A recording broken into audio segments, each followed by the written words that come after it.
పశ్చిమ గోదావరి జిల్లా భీమవరం తాడేపల్లిగూడెంలో చోరీలు చేస్తున్న అంతర్జిల్లా దొంగలను భీమవరం 1 టౌన్ పోలీసులు అరెస్టు చేశారు. వారి నుంచి 1,80,000 విలువైన 54 గ్రాముల బంగారం, 450 గ్రాముల వెండిని స్వాధీనం చేసుకున్నారు. తణుకు వాసి నగరపు ఈశ్వర్రావు, తండాసి కామేశ్వరరావు ఈ నెల 8న భీమవరం మెంటేవారి తోటలో రేపు ఆంజనేయ స్వామి ఇంట్లో చోరీ చేశారని డీఎస్పీ జయసూర్య తెలిపారు. అంతకుముందు తాడేపల్లిగూడెంలో కూడా ఓ ఇంటిలో చోరీకి పాల్పడి వెండి, బంగారం వస్తువులను దొంగిలించారని చెప్పారు.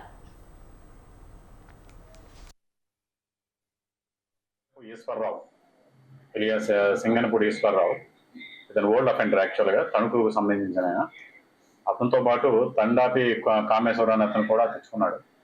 వీళ్ళిద్దరినీ కూడా మన సమాచారం మీద నిన్న సాయంత్రం 6 గంటలకి భీమవరంలో మన వెంటేవారి తోటలో అరెస్ట్ చేశారు. మళ్ళీ ఏదో న్యాయం చేద్దామని వస్తాయి కానీ వాళ్ళ దగ్గర నుంచి దీనికి సంబంధించిన చోరీ సొత్తు మొత్తం ఇంటాక్ట్గా రికవరీ చేయడం జరిగింది. 400 గ్రాములు, 450 గ్రాములు వెండి, 26 గ్రాముల గోల్డ్ మొత్తం రికవరీ చేయడం జరిగింది.